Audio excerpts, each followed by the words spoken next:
Zee 24 तासच्या to the point या मुलाखतीत भास्कर जाधवांनी आणखी एक मोठी कबुली दिली आहे।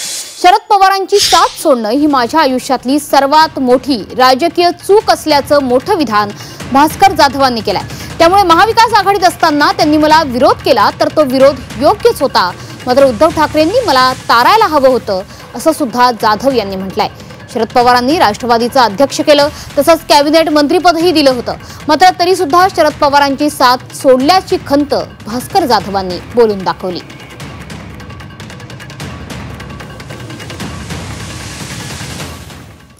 पवारांना सोडलं, मी तुम्हाला म्हटलं की त्यांनी तुम्हाला मंत्री केलं, तुम्ही प्रदेशाध्यक्ष होतात राष्ट्रवादी काँग्रेस पक्षाचे, जे फार मोठं पद होतं, म्हणजे त्यांचे 3-4 जी महत्त्वाची नावं झाली त्या काळामध्ये, म्हणजे अगदी छगन भुजबळ प्रदेशाध्यक्ष झाले, आर पाटील प्रदेशाध्यक्ष झाले, सुनील तटकरे झाले, आपले मधुकरराव पिचड तिथे झाले, अरुणबाई गुजराती होते, ही सगळी मंडळी त्या पंक्तीत तुम्ही होतात राष्ट्रवादीच्या। मग तरी तुम्ही एक तर सगळ्यात पहिले राष्ट्रवादी सोडली, नंतर तुम्ही शिवसेनेत परत आलात, जी शिवसेना तुम्ही कटुतेच्या नंतर सोडली। भास्कर जाधवांचे सगळे निर्णय चुकत गेले का? पहिली गोष्ट, पवार साहेबांनी माझ्या मंत्रिपदाला विरोध केला असेल असं मला अजिबात वाटत नाही। मी 10 वेळा सांगितलंय, पुन्हा पण सांगेन, कारण तो माणूस खूप मोठ्या मानाचा आहे। पण जर मी पवार साहेबांना सोडून शिवसेनेत आल्यामुळं पवार साहेबांनी माझ्या मंत्रिपदाला विरोध केला असेल तर त्यांनी ते बरोबरच केलं। मी काय म्हणतोय ते मी बरोबरच केलं। त्यांनी काही चुकीचं त्यांनी केलं नसेल।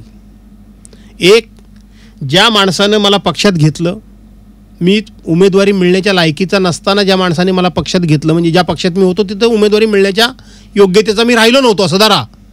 त्यानंतर ज्या माणसाने मला पक्षात घेतलं, राज्याचा सरचिटणीस केलं, विधान परिषद मला दिली, निवडून आणलं, विधानसभा मला दिली, निवडून आणलं, मला मंत्रिमंडळामध्ये घेतलं, मला पक्षाचा अध्यक्ष केला, मला कॅबिनेट मंत्री केला, त्या माणसाला जर मी सोडल्यानंतर त्यांनी जर माझ्या मंत्रिपदाला विरोध केला असेल तर ते बरोबरच केलं। शेवटी मला माझं प्राक्तन भोगलंच पाहिजे। माझ्याकडून चूकच झालेली होती की मी पवार साहेबांना सोडून येणं ही माझ्या आयुष्यातली सगळ्यात मोठी चूक आहे। हे मी आज बोलतोय, शिवसेनेत असताना बोलतोय।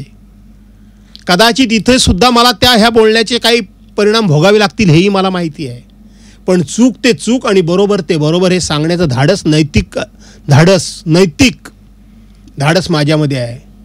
पण मी पुन्हा एकदा सांगतो की पवार साहेबांनी हे नक्की केलं नसेल, कारण त्यांचं माझ्यावर आजही प्रेम आहे। एक मात्र सांगतो, अनेक जण पवार साहेबांना सोडून गेले, त्याची त्यांनी खंत बाळगली नाही, पण मी मात्र त्यांना सोडून आल्याचं दुःख त्यांना झालं, हे मला नंतर कळलं। माझं राजकीय हित किंवा माझ्या राजकीय हित सांभाळण्याचं काम पवार साहेबांचं नव्हतं। त्यांनी जर तसं केलं असेल तर ते चूक नाही, हे मी आताही सांगतो।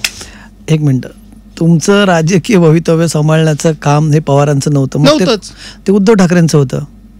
म्हणजे पवार साहेबांनी जर असं केलं असेल तर ते माझं पण त्यांचं नव्हतंच। पण तुम्ही हेच म्हणतात ना की जर ते काम सांभाळण्याचं माझ्या पक्षप्रमुखांचं होतं, ज्यांनी ते केलं नाही।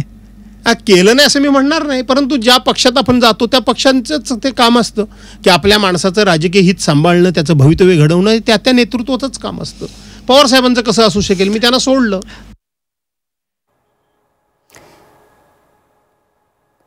तर भास्कर जाधवांच्या या जाहीर कबुलीच्या संदर्भात आता राजकीय प्रतिक्रिया सुद्धा उमटतायत। राष्ट्रवादी शरदचंद्र पवार पक्षाच्या विद्या चव्हाण सध्या आपल्या सोबत आहेत। विद्याजी, स्वागत तुमचं झी 24 तास मध्ये। नमस्कार। भास्कर जाधव असं म्हणतात की पवार साहेबांना सोडणं ही माझ्या आयुष्यातली मोठी चूक तर होतीच, मात्र माझं राजकीय हित सांभाळणं हे उद्धव ठाकरेंचं काम होतं। कुठे ना कुठे त्यांची नाराजी आहे उद्धव ठाकरेंवर, आणि कदाचित शरद पवारांसोबत ते जर आज असते तर तुम्हाला वाटतं त्यांचं हे राजकीय हित सांभाळलं गेलं असतं? नाही, मला असं वाटत नाही की त्यांना उद्धव ठाकरेंवर काही नाराजी व्यक्त करायची होती म्हणून त्यांनी असं विधान केलं, असं बिलकुल नाहीये। परंतु त्यांनी मोठ्या मनाने कबूल केलंय की पवार साहेबांनी त्यांना MLC दिली, संधी दिली, राजकारणात पुन्हा ते निवडून येऊ शकले, पुन्हा पक्षाचे अध्यक्ष झाले, याची त्यांनी कबुली दिलेली आहे ना। त्यामुळे त्यांच्या मोठ्या मनाचा आपण त्यांच्या विधानाचा आदर केला पाहिजे। आणि आता राहिलं, शरद पवारांनी त्यांचं मंत्रिपद साठी त्यांना देऊ नये असं जर सांगितलं असेल तर मला वाटतं पवार साहेब कोणाला मंत्रिपद देऊ नये असं बिलकुल सांगणार नाही। कारण भास्कर जाधव आमच्या पक्षात असते तर असं त्यांनी सांगितलं असं आपण म्हणू शकलो असतो. परंतु शिवसेनेमध्ये असताना भास्कर जाधवांना मंत्रिपद देऊ नये वगैरे असं पवार साहेबांनी काही सांगितलं नसेल, हेही विधान त्यांचं बरोबर आहे. आणि शेवटी भास्कर जाधव हे स्पष्ट वक्ते आहेत. त्यांनी जे काय सांगितलंय ते मला असं वाटतं त्यांच्या मनमोकळ्या गप्पांमध्ये ते बोललेले आहेत. त्यामुळे त्याचं काहीतरी वेगळे अर्थ काढणं हे बरोबर नाहीये. त्यांचं विधानाचं आपण समजून घेतलं पाहिजे. नक्कीच भास्कर जाधव यांनी अतिशय मोकळ्या मनाने त्यांची कबुली दिलेली आहे. आता भास्कर जाधवांना तुम्ही काय सल्ला द्याल? कारण तुमचे आधीचे ते सहकारी सुद्धा राहिलेले आहेत, आता सुद्धा महाविकास आघाडीमध्ये आहेत. कुठेतरी घुसमट होते शिवसेनेत असताना असं वाटतंय? नाही, मला असं बिलकुल वाटत नाही की त्यांची घुसमट वगैरे होते. आणि त्यांना सल्ला देण्या एवढी मी काही मोठी नाहीये. ठीक आहे, त्यांनी जे काय सांगितलंय ते आपली चर्चेमध्ये बोलताना ते बोललेले आहेत.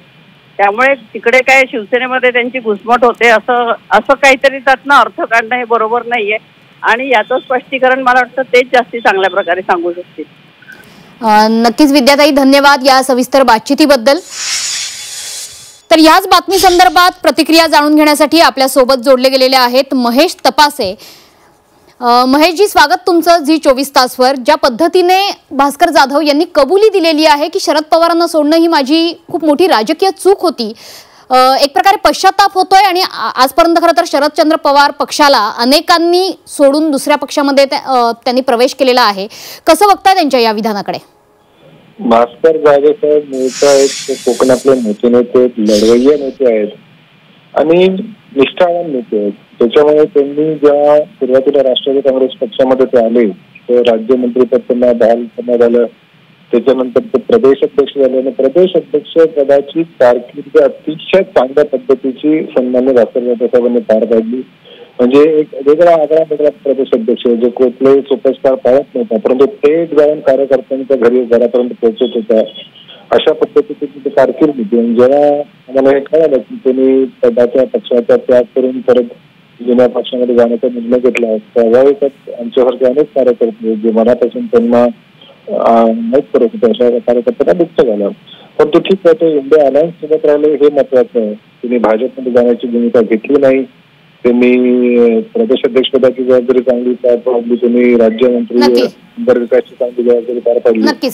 आज जी त्यांची जी विधान आहे ते त्यांच्या पक्षात नेमकं काही मी सांगू शकत नाही, परंतु कोकणामध्ये भास्कर जाधव नक्कीच एक लढवय्ये नेते आहे. नक्कीच महेशजी, धन्यवाद दिलेल्या या प्रतिक्रियाबद्दल.